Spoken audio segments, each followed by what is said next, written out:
South ఇండియాలోనే biggest sorry store మన Varahi silks మన విజయవాడ ఎంజీ రోడ్ లో డిసెంబర్ 4వ తారీఖున ఘన ప్రారంభం. గోధూళి దూసరిత కోమల కుంతలాగ్రం గోవర్ధనోద్ధరణ కేళీకృత ప్రయాసం గోపీజనస్య కుచ కుంకుమ ముద్రితాంగం గోవిందమిందు వదనం శరణం భజామహ. భాగవత కథాసుధకి స్వాగతం. గోపికల వస్త్రాపహరణాన్ని నిన్న విన్నాం. గోపికా వస్త్రాపహరణం తర్వాత కృష్ణుడు ఇంకెవరిని ఉద్ధరించబోతున్నాడో ఈ కొత్త లీల ఏమిటో చూద్దాం. ఒకరోజట చాలా తీవ్రమైన ఎండగా ఉందట. బలరామకృష్ణులు గోపబాలుడు వీళ్ళంతా యమునా తీరాన ఉన్న అడవుల్లో గోవుల్ని మేపుతూ బృందావనం నుంచి చాలా దూరం వెళ్ళిపోయారు. ఎంతో దూరం వెళ్ళాక ఎండవేడికి తట్టుకోలేకపోయారు. ఆ గోవులు కూడా తలా ఒక పక్కన చెట్ల కింద కూర్చుని వీళ్ళు కూడా చెట్ల నీటిలో విశ్రమించారు. కాసేపు తేరుకున్నాక ఏమన్నట, మిత్రులారా ఈ చెట్లను చూడండి, ఇవి ఎవరి నుంచి ఏమీ కోరవు, తమ పట్ల ఎవరెంత అపచారం చేసినా సహిస్తాయి, అలాగే అన్ని ప్రాణులకి ఉపయోగపడమే తన జీవిత లక్ష్యం అన్నట్టు బతుకుతాయి ఈ చెట్లు, అంతే కదా. వాటికి ఎవరికి తోటి ఏమీ లేదు, కొట్టేసిన వాడికి కూడా నీడిస్తుంది పండిస్తుంది చెట్టు. తాము ఎండకు ఎండి గాలికి వాలిపోయి వానకు తడిసి చలిని సహించి అవే బాధల నుంచి మనని రక్షిస్తాయి. అంతేకాదు ఎవరైనా తమ వద్దకు ఏదైనా ఆశించి వస్తే వాళ్ళని రిక్తహస్తాలతోటి పంపవు. ఎవడైనా వస్తాడు, పచ్చగా ఉన్న నాళ్ళు ఆకులు కాయలు పళ్ళు పువ్వులు ఇస్తాయి, ఎండి మోడైపోయాక కలప కట్టె కట్టెలు బొగ్గులు ఇస్తాయి. చెట్లు ఎంత గొప్పవి, ఇంతకంటే జన్మ సాఫల్యం అంతరం ఇంకొకటి ఉందా? జీవిత సాఫల్యానికి ఇంకేం కావాలి? ఎప్పుడూ ఇతరులకు సహాయపడ్డమే. మానవులు వీటిని చూసి నేర్చుకోవాలి. తమ జీవితకాలంలో ప్రాణాన్ని బుద్ధిని ధనాన్ని వాక్కుని లోకహితం కోసం వినియోగించాలి ప్రతి మానవుడు అని శ్రీకృష్ణుడు భాగవతంలోనే చెప్పాడట. భగవద్గీత దాకా వెళ్ళలా, చిన్నపిల్లాడప్పుడే చెప్తున్నాడు. పుట్టిన ప్రతి ప్రాణి లోకహితం కోసం ప్రవర్తించాలి. మనం మొత్తం లోకహితం కోసం ప్రవర్తించలేకపోతాం, కనీసం కొంతైనా లోకహితం, సొంత లాభం కొంత మానుకుని పొరుగువాడికి తోడ్పడాలని కృష్ణ పరమాత్మే చెప్పాడు. అయితే ఏం చేశారు, ఎండగా ఉందనుకున్నారు కదా, సరే నది దగ్గరికి తీసుకెళ్ళి నీళ్లు తాగిచ్చారు. ఆకళ్ళు వేస్తున్నాయి బాగా, ఎండాకాలం ఆకళ్ళు ఎక్కువ. కృష్ణ ఆకలి తీరే మార్గం ఏదైనా చెప్పమన్నారు.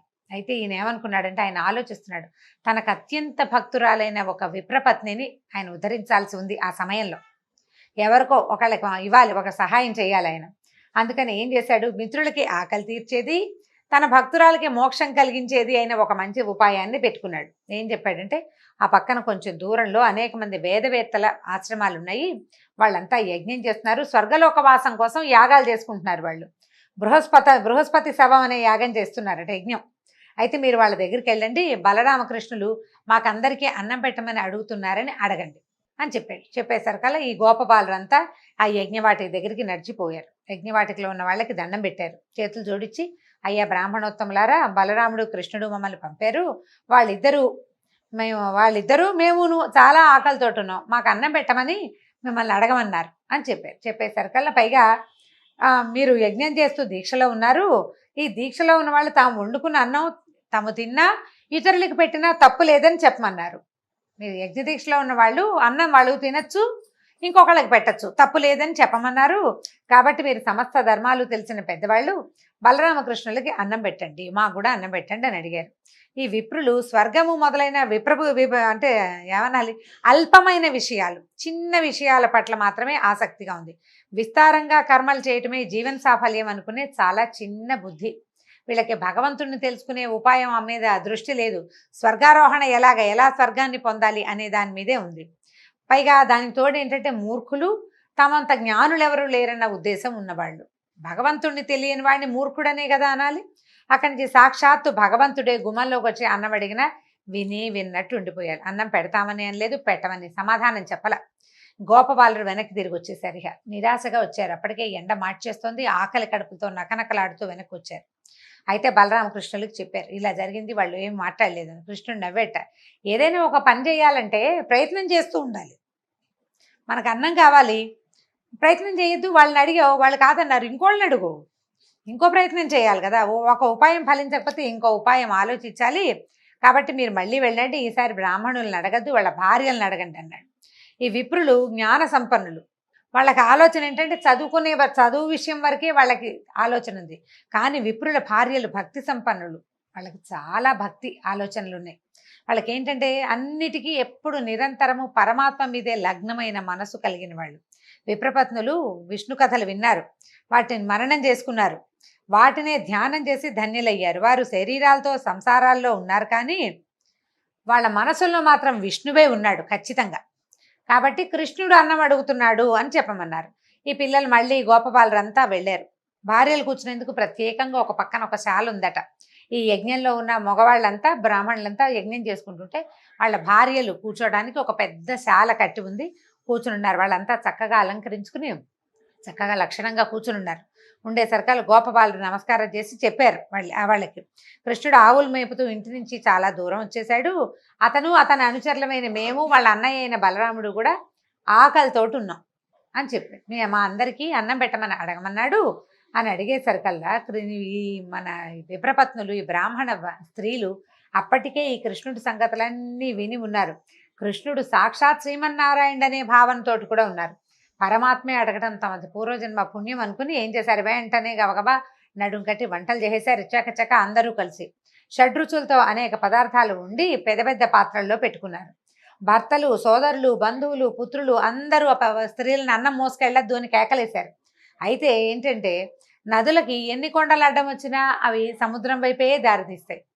అయినా కూడా వీళ్ళు ఏం చేశారు, అలాగే ఈ విప్రపత్నులు ఎవరు వద్దన్నా సరే ఈ అన్నపాత్రలు అవి మోసుకుంటూ కృష్ణుడు ఉన్న చోటుకి వెళ్ళారు. వాళ్ళల్లో ఒక ఆమె భర్త గట్టిగా అడ్డుకున్నాడు. ఆమెను వెళ్ళని వాళ్ళ చేతులు గుచ్చేసుకున్నాడట. వెళ్ళనిపోయేసరికల్లా ఆమె ఉండిపోయింది అక్కడే. మిగిలిన వాళ్ళంతా వెళ్ళిపోయారు. వెళ్ళంగానే వాళ్ళని చూసేసరికల్లా వాళ్ళకి ఏమనిపించిందంటే తమ జీవాత్మ పరమాత్మలోకి చేరిపోతున్న భావన కలిగిందట. ఆ దివ్యమంగళ స్వరూపాన్ని చూస్తూ ఉండిపోయారు. అప్పుడు ఏం చెప్పాడంటే కృష్ణుడు నవ్వుతూ చెప్పాడట, విశ్వంలో ఉన్న సమస్త జీవులకి ఆత్మని నేనే, ప్రపంచంలో ఉన్న ప్రతి ప్రాణిలోనూ ఉన్నది నేనే, కానీ అందరికీ నా పట్ల సమానంగా భక్తి ఉండదు. ఒక్కొక్కడు నన్ను నమ్మడు కూడా, నమ్మని వాడు ఉంటాడు. కొందరు భక్తి ఏంటంటే ఫలాపేక్షతోటి ఉంటుంది.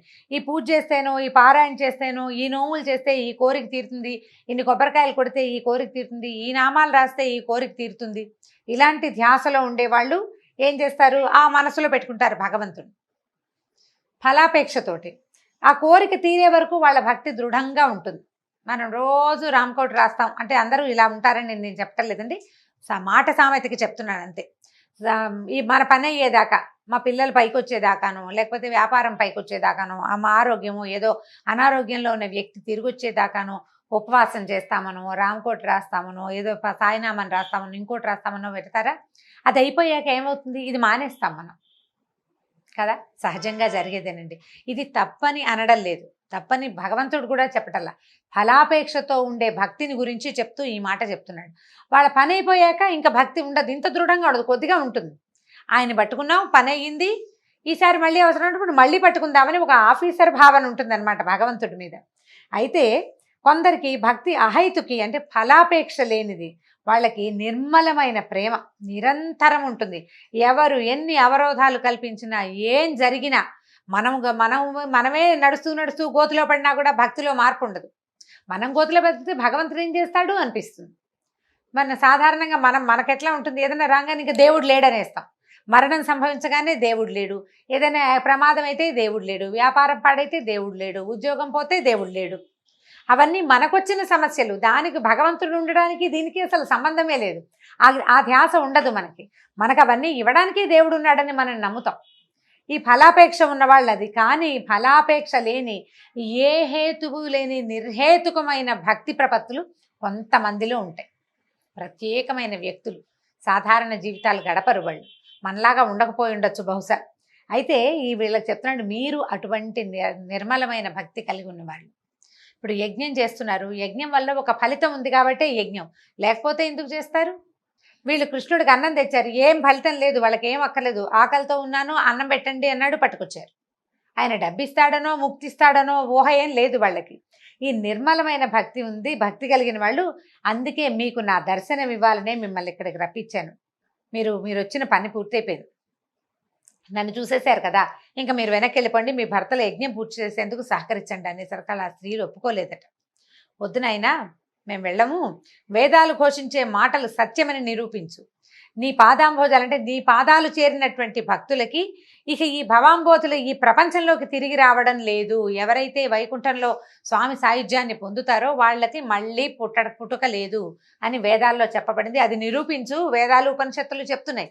నిరూపించు. మేము నీ పాదాలు పట్టుకున్నాం, సర్వసంగాలు త్యజించేసాం, భర్తలు లేరు, కొడుకులు లేరు, తమ్ముళ్ళు లేరు, మావయ్యలు లేరు, అందరినీ వదిలిపెట్టి వచ్చేసాం. నీ పాద సేవా భాగ్యాన్ని మాకు అనుగ్రహించు, ఇంతకు మించి ఇంకా ఏమీ అడగమన్నారట. నీ పాదాల మీద పడిన తులసి దళం మాకు ఇవ్వు, అది 14 భువనాదుల మీద ఆధిపత్యం కంటే ఎక్కువ. మేము ఇప్పుడు వెళ్ళినా మమ్మల్ని వాళ్ళని తిరస్కరించి ఇక్కడికి వచ్చామని వాళ్ళు మమ్మల్ని కోపంతో భర్తలు కానీ బంధువులు కానీ పుత్రులు కానీ స్వీకరించరు. ఇది సహజంగా జరిగే కదా. నా మాట కాదని వెళ్ళావు, ఏమంటూ వచ్చావు, ఎక్కడి గురించి వచ్చావో అక్కడికే వెళ్ళిపో అంటారు, ఎవరి కోసం వెళ్ళావో అక్కడికే పొమ్మంటారు. లోక సహజంగా జరిగేది. వాళ్ళు ఒప్పుకోరు నాయన అంటే కృష్ణుడు చెప్పాడు గట్టిగా, నేను మీకు అనుజ్ఞిస్తున్నాను, మిమ్మల్ని దేవతలు కూడా తిరస్కరించలేరు, దేవతలు కూడా మిమ్మల్ని కాదనడానికి వీల్లేదు. మీ స్వజనులందరూ అంటే మీ తాలూకు పరివారం, భర్తలు, పిల్లలు, తర్వాత అత్తమామలందరూ చక్కగా గౌరవంగా ఆదరంగా స్వీకరిస్తారు. ఈ దేహంతో ఈ లోకంలో ఉండగా నాకు సమీపంలో ఉండాలని, నన్ను సేవించాలని అదే భాగ్యమని అని అనుకోకండి. నాకు దూరంగా ఉన్నప్పుడు అంటే నేను దూరంగా ఉన్నప్పుడు మీరు నా గురించే మాట్లాడుకుంటారు, ఇతరులు నా గురించి మాట్లాడితే శ్రద్ధగా వింటారు, నా రూపాన్ని మనసులో నిక్షిప్తం చేసుకుంటారు, నన్ను ధ్యానిస్తారు. భగవంతుడు దగ్గరలో ఉండటం కంటే దూరంలో ఉండటం చాలా గొప్ప విషయం అని చెప్తున్నాడు ఈయన. దూరంగా ఉన్నప్పుడే కదా ధ్యాస ఎక్కువ అవుతుంది, నా సాన్నిధ్యంలో ఉన్నప్పుడు అలా కుదరదు. కాబట్టి మీరు నాకు సమీపంలో ఉండాలని కోరుకోవద్దమ్మా. గృహిణులుగా మీకు జీవితంలో చాలా కర్తవ్యాలని, వాటిని శ్రద్ధగా నిర్వహించండి. ఆ ధర్మాన్ని పాటిస్తూనే మనసును నా మీద లగ్నం చేయండి, నాకు సన్నిహితులవుతారు, త్వరలోనే సాయుధ్యం పొందుతారని చెప్పి పంపించాడు. ఈ కృష్ణుడికి నమస్కరించి విప్రపత్నులంతా తమ తమ ఆశ్రమాలకు వెళ్ళిపోయారు. భర్తలు వారిని తమ మాట కాదని వెళ్ళారన్న భావాలే లేవు ఎవరికి. వాళ్ళ లోపలి భావాన్ని ఆ లోపల ఉన్న అంతర్జ్యోతే తుడిపేసింది. అందరూ సగౌరవంగా మామూలుగా ఉన్నారు, ఏమి ఇబ్బంది పెట్టలేదు. భార్యలతో కలిసి యజ్ఞం పూర్తి చేశారు. భర్త చేత అడ్డగించబడిన స్త్రీ మాత్రం ఒక ఆవిడ భార్యని వెళ్ళనివ్వలేదు కదా, ఆపేశాడు. ఆమె కృష్ణుడినే ఏకాగ్రంగా ధ్యానిస్తూ యోగం ద్వారా శరీరాన్ని విడిచిపెట్టేసిందట. కృష్ణుడు తక్షణం అనుగ్రహించాలనుకుంది ఆమెనే. ఆమె తాలూకు ఆత్మ భగవంతుడిలో లీనమైపోయిందట. ఈ బలరాముడు కృష్ణులు ఏం చేశారు, మిత్రులతో కలిసి ఈ విప్రపత్నులు తెచ్చారు కదా, బ్రాహ్మణ స్త్రీలు తెచ్చిన ఆహారాన్ని హాయిగా తిన్నారు. అప్పుడు బ్రాహ్మలు యజ్ఞం పూర్తయ్యేసరికి వాళ్ళు ఏం తెలుసుకున్నారంటే, తమ భార్యలలో అంతకుముందు లేని తేజస్సుని, ప్రశాంతతని గమనించారు. భగవంతుణ్ణి సాక్షాత్ దర్శనం చేసిన వాడి ముఖంలో ఎలాంటి ప్రశాంతత వస్తుంది, ఎంత ప్రశాంతత, ఎంత తేజస్సు, ఎంత మనసు ఎంత నిమ్మళంగా ఉంటుంది. వాళ్ళు దేనికి హైరాన్ పడరు. వాళ్ళని చూసేసరికల్లా వీళ్ళకి అర్థమైంది, కృష్ణుడి గురించి వాళ్ళు విన్నారు, వాళ్ళకి తెలుసు కొంత. కానీ అయ్యో యజ్ఞం కోసం ఇలాంటి అవకాశాన్ని జారవిడుచుకున్నామేం చాలా చింతించారట. మనం మంచి మంచి వంశాల్లో పుట్టాము, శాస్త్రోక్తంగా అన్ని షోడశ కర్మలు చేయించుకున్నాము, చక్కగా అన్నీ చేసాం, వైదిక కర్మల్లో నిష్ణాతులమయ్యాం, యజ్ఞాలు చేస్తున్నాము, చాలామందికి గురువులు అయ్యాం. కానీ పరమాత్మ మన వాకిట్లో నిలబడి పట్టెడు అన్నం పెట్టమంటే పెట్టలేకపోయాము. ఎంత యజ్ఞం మీదే దృష్టి పెట్టుకున్నాం, పక్కనే చేతికి అందొచ్చిన పరమాత్మని మనం గుర్తించలేకని దురదృష్టవంతులం అయిపోయామని చాలా చింతించారు. యజ్ఞం చేసే దేశ కాలాలు, యజ్ఞ విధాలు, ఋత్విక్కులు, వాళ్ళు చదివే మంత్రాలు, అగ్నులు, ఆ అగ్నుల్లో వేసే వివిధ ద్రవ్యాలు, ఆ హవిస్సులని అందుకునే దేవతలు, యజ్ఞం చేసే యజమాని, యజ్ఞ ఫలము అన్నీ శ్రీమన్నారాయణుడే అని వేదంలో చెప్పబడింది. అదంతా చదువుకున్నాం మనం, చదువుకున్న విద్యార్థులకు కూడా చెప్పాం. కానీ స్వయంగా వాకిట్లో నిలబడినటువంటి యజ్ఞ పురుషుణ్ణి మాత్రం నిరాదరించాము. యజ్ఞం పూర్తి చేసి ఏం పొందాం, మనం పొందిందేమిటి, పోగొట్టుకున్నదేమిటి అని ఆశ్చర్యంగా ఆలోచించుకున్నారు వాళ్ళు. సిగ్గుపడ్డారు వాళ్ళ తాలూకు ప్రవర్తన పట్ల. మనం యజ్ఞం చేసేది ఎవరి కోసం అయితే యజ్ఞం చేస్తున్నామో అతడు వచ్చి వాకిట్లో నిలబడ్డాడు, ఆయన్ని వాకిట్లో నుంచే వెనక్కి పంపేశాం. యజ్ఞం వల్ల ఫలితం వస్తుంది, క్రియ వల్ల ఫలితం రాదు కదా, కర్మలతోటి ఫలితాలు రావు. దాంతో వీళ్ళు ఏమనుకున్నారు, చాలా బాధపడిపోయారు. అయ్యో ఏ శాస్త్రాధ్యయనము లేని మన భార్యలకి భగవంతుడి పట్ల నిశ్చలమైన భక్తి ఉంది, వీటన్నిటికంటే యజ్ఞాది కర్మల కంటే భక్తి గొప్పదని వాళ్ళు నిరూపించారు. వెంటనే గుర్తించి సేవించారు, తరించారు. అప్పుడు దండాలు పెట్టుకున్నారనమాట, చేసిన అపరాధాన్ని మన్నించు, మేము ఇంత తప్పు చేశాము, ఎక్కడో ఉన్నాడు, ఈ దగ్గరలోనే ఉండుంటాడు అడవిలో, అన్నాలు తిని భోజనాలు చేసి ఉంటారు కదా, వీళ్ళు పట్టుకెళ్ళిన అన్నం అంతా తిని ఉంటారు, వాళ్ళు ఇక్కడే ఎక్కడో ఉంటాడు, వెళ్దామని వాళ్ళకి కోరిక కలిగింది. కానీ ఒకవేళ వెళ్తే రాజ్యాన్ని పాలించే కంసుడి ఆగ్రహానికి గురవుతామేమోనని భయం వేసింది. దాంతో సర్దుకుని ఊరుకున్నారు, ఇంక ఏమీ చేయలేకపోయారు. మొదటిసారి చూడండి, కర్మల లంపటంలో అంటే ఈ యజ్ఞం మీద ధ్యాసతోటి కృష్ణుణ్ణి గుర్తించలేకపోయారు. రెండో అవకాశం వచ్చినప్పుడు అంటే వెళ్ళి చూసేందుకు తమకు అవకాశం ఉంది, తెలుసుకున్నారు పరమాత్మేనని తెలుసుకున్నారు. కానీ వీళ్ళకి ఏంటంటే దర్శించాలనుకున్న వాళ్ళకి అలవాటైన తర్కము, ఆలోచనలు, అంటే ఇప్పుడు వెళ్తే కంసుడు ఏమంటాడు, రేపొద్దున యజ్ఞాలు చేసుకొని ఇస్తాడు, చేసుకొని అంత దూరం ఆలోచించారు. భగవంతుని చూసే అవకాశం వచ్చినప్పుడు కుతర్కాలేకపోతే ఇంకేముందండి, అవకాశం పోయినట్టే. ఆ రకంగా బ్రాహ్మణులంతా అవకాశాన్ని పోగొట్టుకున్నారు. ఈ సమస్త లోకాధిపతిని దర్శిస్తే మధురాధిపతికి కోపం వస్తుందేమోనని ఆలోచించారు. అందుకంటే చెప్తారు, ఆకాశం అంత జ్ఞానం కంటే ఆవగింజంత భక్తి మిన్నా అని చెప్తారు పెద్దవాళ్ళు. అనేక సార్లు చెప్పినా కూడా చెప్తే చెప్పగా ఇప్పుడు మనకి వ్యాసుల వారు చాలాసార్లు ఇది చెప్తూనే వచ్చాడు. భగవద్గీతలో ఎన్నోసార్లు వింటాం, దానికంటే ఇది ముఖ్యమైనది, కర్మల కంటే భక్తి ముఖ్యమైనది అని వ్యాసుల వారు ఎన్నిసార్లు చెప్పారు ఈ మాట. భారతము, భాగవతము, మనం తర్వాత ఏమో భగవద్గీత లాంటివి చదివిన, రామాయణంలోనూ ప్రతి చోట భక్తి శ్రద్ధ చాలా ముఖ్యమైనవని, యజ్ఞాలు హోమాలు చేయొద్దని కాదు, కర్మలు చేయొద్దు అన్న భావం అసలు లేనే లేదు. అవన్నీ చేస్తూ వాటితో పాటు భక్తి శ్రద్ధ అనేవి చాలా ముఖ్యమైనవి. ఇప్పుడు యజ్ఞమా భగవంతుడా అంటే ఏదని తేల్చుకోవద్దు. నువ్వు తేల్చుకోలేకపోతున్నావంటే నువ్వు ఇంపార్టెన్స్ కర్మలకు ఇస్తున్నట్టు. వీళ్ళు చేసిన పొరపాటే అది. అయితే ఈ రకంగా బ్రాహ్మణ పత్నులని ఉద్ధరించాడు శ్రీకృష్ణ పరమాత్మ. దీంతో భాగవత కథా సుధ ఇవాల్టి భాగం పూర్తయింది. వచ్చే భాగంలో మళ్ళీ కలుసుకుందాం. నమస్కారం.